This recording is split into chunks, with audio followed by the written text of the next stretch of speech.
Hey everyone, this is Tony, Dungeon Master for D&D Raw, and today I want to go over the Pantheon that I have created for the world of Austea for Season 2. Now, throughout Orinthal, we borrowed from the Pantheon that exists in the Forgotten Realms. However, for Season 2, we're going for a whole new Pantheon, and though we have named the Gods of Death Kelemvor and the God of the Dawn Lathander in our Orinthal campaign, these gods will have new names and a few new traits for the new season. But for now, here is what is known about the gods of the world of Austea. In the beginning was the void, the age of nothingness. Then came forth the prime gods, who were filled with life and embodied the peak of four major concepts. There was Adar, who embodied law, Surdia, who embodied good, Sikton, who embodied evil, and Archon, who embodied chaos. While these four went throughout the universe and helped to shape it, conflict eventually arose between them, and this came to be known as the Great Division. They battled with one another and were all nearly destroyed, but instead the four were split, their powers separated, and eventually formed into 9 separate entities. While the prime gods still exist, and are often seen as the parent gods to these additional 5 deities, it is in this new state that the gods now currently reside, watching over their own domains and becoming the pinnacle of the alignment to which they are attributed.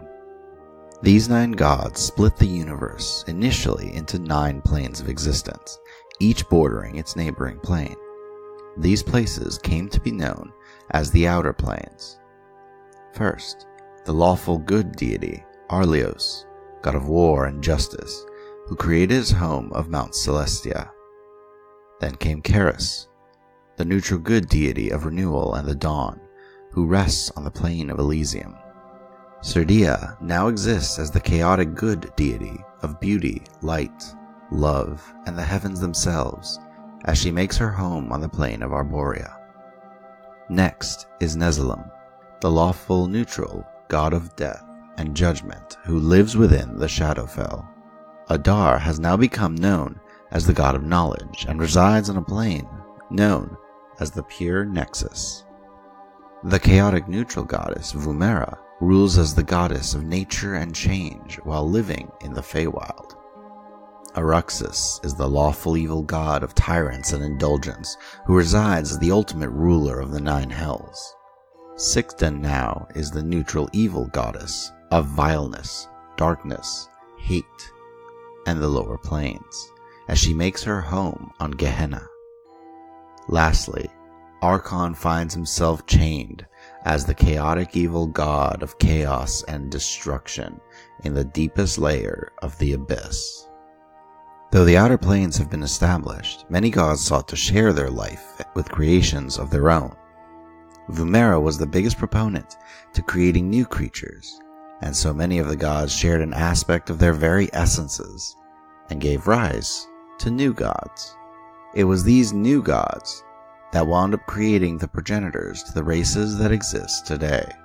From Arlios and Vumera came the dwarven gods, Yadumin, god of craft and creation, and Yoldanim, who became corrupted by Sikton and became the god of slavery and torture.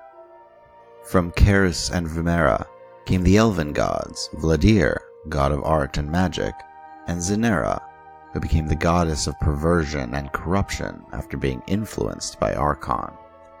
From Vumera and Yadumin came Cecilia, goddess of the halflings and deity of fertility and home. From Vladir and Vumera came the gnomish gods, Arasil, the deity of luck and invention, while Ujun became corrupted by Sikton, becoming the god of greed and theft.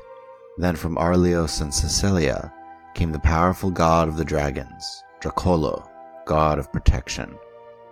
Several evil deities, however, did not like having so many good-aligned gods filling the outer planes, and decided to create 2 other deities of their own. From Zinera and Archon came the deity of the orcs, Oberus, god of war and bloodshed. From Aruxus and Cecilia came the goddess of dragons, Kuva, deity of power, who corrupted many of the early dragons causing the split between metallic and chromatic dragons. With all of these gods vying for the favor of the mortals they created, the realization came that the very mortals they gave life to could not handle the overwhelming power of the outer planes and the gods themselves. In order to preserve that which they created, the gods erected barriers between themselves and their creations. First, they harnessed the four main elements and created the inner planes, allowing the elements to flow towards the material plane and help shape the world. However, the pure elements were too much for the mortal creatures to handle, so the gods created a barrier from the elements. The astral plane was used to protect mortals from the pure nature of the elements, while the ethereal plane was used as a transitional plane for the souls of mortals to pass more calmly from one life into their afterlife. However, two deities, wanting to more closely observe mortals, established domains as mirror images of the material plane, with Nazilim forming the Shadowfell and Vumera forming the Feywild. And so ages passed, and the gods remained as they were. However, nearly 200 years ago, as the cataclysm was reaching its darkest point, people learned of the existence of a new deity. During the time that Archon was sealed away and formed the Abyss, it is said that Kerus gave up a great amount of his power in order to help imprison the mad god of the Abyss. For some time, this power seemed lost forever, but when portals began opening in the world of Austea, a voice reached out, one that seemed to be trapped and in pain.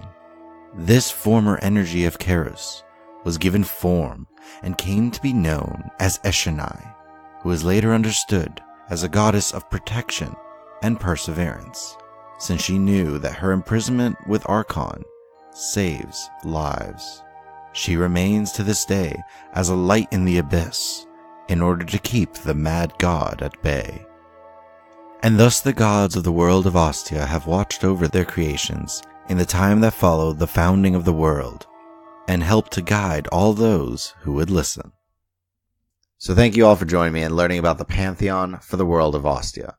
Please make sure to leave us a review on iTunes or leave us a comment on Podbean, Google Play, or Stitcher. You can always get in touch with us directly as well by following us on Twitter at rulesaswritten, or email me directly at dm@dndraw.com. So thank you again for listening, and I hope to see you all next time in the world of Austea.